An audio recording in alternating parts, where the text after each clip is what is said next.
Assalamualaikum warahmatullahi wabarakatuh, teman-teman pendengar channel Kisah Penuh Hikmah. Pada kali ini, saya akan menghadirkan kisah dari seorang prajurit perempuan yang pernah hadir dalam sejarah peradaban Islam. Nama kesatria tersebut mungkin jarang sekali kita dengar karena beliau berasal dari dinasti Murabitun. Mari kita bergabung dalam perjalanan yang membawa kita kembali ke masa kejayaan dinasti Murabitun. Saya akan bercerita tentang seorang putri yang tak kenal takut bernama Putri Vanu, yang tidak hanya menjadi seorang bangsawan terkemuka di masanya, tetapi juga seorang kesatria wanita yang menghadapi tantangan dengan menyamar sebagai seorang laki-laki. Mari kita buka dengan penjelasan mengenai dinasti Murabitun.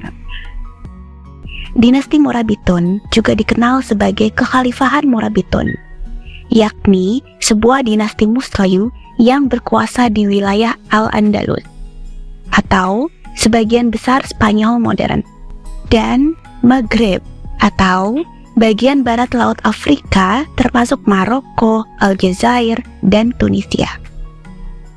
Dinasti Murabitun berdiri sekitar abad ke-11 dan berakhir di abad ke-12. Dinasti Murabitun didirikan oleh Abdullah ibnu Yasin, seorang pemimpin agama dan pemikir dari daerah Sahara di Afrika Barat. Ia mendirikan sebuah gerakan keagamaan yang dikenal sebagai Almoravid, yang bertujuan untuk mengembalikan ajaran Islam yang dianggap lebih ortodoks. Gerakan ini kemudian berkembang menjadi sebuah dinasti yang menguasai wilayah tersebut. Dinasti Murabitun mencapai puncak kejayaannya di bawah pimpinan Yusuf ibnu Tashfin, yang berhasil menyatukan berbagai wilayah di Al-Andalus dan Maghrib di bawah kekuasaannya. Mereka berhasil mengalahkan dinasti Umayyah yang berkuasa sebelumnya di Al-Andalus, lalu kemudian memperluas wilayah kekuasaannya ke Maghrib. Namun, pada akhirnya, dinasti Murabitun terpecah menjadi dua cabang, yaitu dinasti Murabitun Aljazair dan dinasti Murabitun Maroko. Kekuatan mereka melemah pada abad ke-12. Dinasti Murabitun pada akhirnya diturunkan oleh dinasti Almohad yang juga berasal dari Maghrib. Meskipun dinasti Murabitun tidak lagi berkuasa setelah abad ke-12, pengaruh mereka terasa dalam sejarah dan budaya di wilayah Al-Andalus dan Maghrib. Mereka dikenal sebagai salah satu faktor yang memengaruhi perkembangan Islam di wilayah tersebut. Kembali pada kisah Putri Vanu. Putri Vanu hidup di akhir era dinasti Murabitun. Nama lengkapnya adalah Vanu binti Umar bin Yiltan. Informasi mengenai awal kehidupannya sangat terbatas, namun yang jelas, ia adalah seorang bangsawan atau putri dari dinasti Murabitun.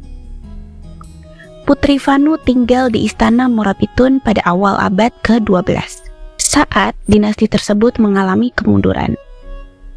Di dalam budaya Murabitun, perempuan memainkan peran penting di dalam masyarakat. Selain pengaruh kuat budaya suku Sanhaja yang merupakan pendiri dinasti Murabitun, salah satu pendiri dinasti tersebut sendiri adalah seorang wanita bernama Zainab Nafzawiyah, istri Yusuf bin Tashfin. Dalam budaya Berber Sanhaja, secara informal, seringkali seorang anak dinisbatkan pada ibunya dalam percakapan sehari-hari. Misalnya, Muhammad ibnu Al-Qutiyya, yang artinya anak perempuan dari suku Gotik. Atau juga Yahya ibnu Al-Sahrawiyya, yang artinya Yahya anak perempuan dari suku Sahara. Namun secara resmi mereka masih menggunakan nama ayah mereka. Pada masa pemerintahan Ali bin Yusuf, putra dan penerus Yusuf bin Tashfin, banyak perempuan yang menduduki posisi penting, termasuk sebagai penasihat politik para amir dan para putri bangsawan yang mengambil sumpah untuk memerintah. Perempuan dalam dinasti Morabitun aktif terlibat dalam mengatur urusan publik dan pertempuran militer, terutama dalam menghadapi serangan kekuatan baru seperti dinasti Al-Muwahhidun. Dinasti Al-Muwahhidun didirikan oleh Sheikh Muhammad bin Tumart sebagai gerakan reformasi dalam pemurnian agama yang berbasis pada mazhab Dhahiri dan akidah Asy'ari. Ibnu Tumart kemudian memimpin perlawanan terhadap Al-Murabitun pada tahun 1120-an Masehi. Saat sedang menyebarkan dakwahnya, Ibnu Tumart pernah memukul binatang tunggangan adik perempuan Ali bin Yusuf. Dalam kitab Daulah Al-Muwahhidin tercatat, suatu hari Ibnu Tumart melihat adik perempuan pemimpin umat Islam, Ali bin Yusuf, bernama Al-Shurah, berada di atas tunggangannya. Ia ditemani oleh pengawal perempuannya.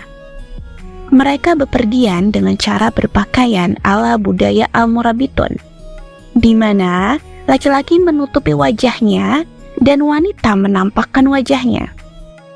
Ibnu Tumart memerintahkan mereka untuk menutupi wajah mereka. Lalu, ia dan pengikutnya memukul binatang tunggangan wanita-wanita tersebut sehingga Al-Shurah terjatuh dari tunggangannya. Singkat cerita, setelah dinasti Al-Muwahhidun menjadi kuat, Abdul Mu'min, murid dan penerus Sheikh Muhammad bin Tumart, memimpin jihad melawan Al-Murabitun. Pada tahun 1145, ia berhasil menaklukkan Tlemcen, Oran, dan Fes. Pada Maret 1147, ia menyerang Marrakech, ibu kota dan basis terakhir perlawanan Al-Murabitun.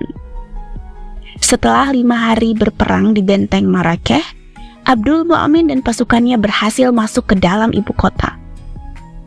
Pertempuran berlanjut di sekitar istana Al-Murabitun hingga keesokan harinya. Dalam catatan sejarah, tentara Al-Muwahhidun tidak dapat menguasai seluruh istana sebelum Putri Fanu meninggal. Fanu bertempur dengan gagah berani sembari menyamar sebagai seorang pria. Keahliannya dan keberaniannya membuat tentara Al-Muwahhidun terkesan dan mereka tidak menyadari bahwa ia sebenarnya adalah seorang wanita.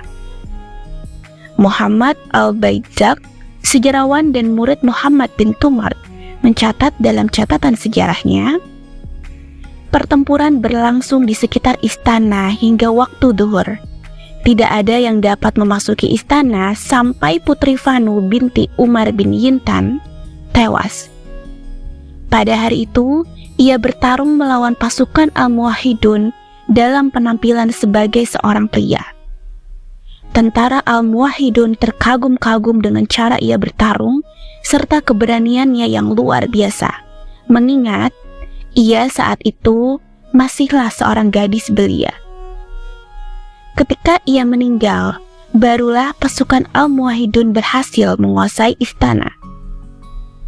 Tentara Al-Muwahhidun tidak tahu apakah ia seorang wanita atau bukan hingga saat kematiannya.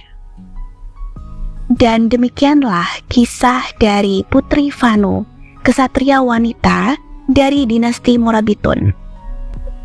Dengan keberanian dan kecerdasan yang luar biasa, Putri Fanu mewakili semangat perjuangan dan keteguhan hati yang tidak tergoyahkan. Melalui kisah ini, kita belajar bahwa kekuatan sejati tidak tergantung pada gender atau status, tetapi pada tekad dan keberanian yang ada di dalam hati kita. Semoga kisah ini memberi inspirasi kepada kita semua untuk menghadapi tantangan hidup dengan keberanian dan semangat yang sama. Terima kasih telah menyimak kisah ini. Mohon maaf jika masih terdapat banyak salah, karena sesungguhnya kebenaran hanya berhak dimiliki oleh Allah Subhanahu wa Ta'ala. Sampai jumpa di petualangan kisah selanjutnya. Wassalamualaikum warahmatullahi wabarakatuh.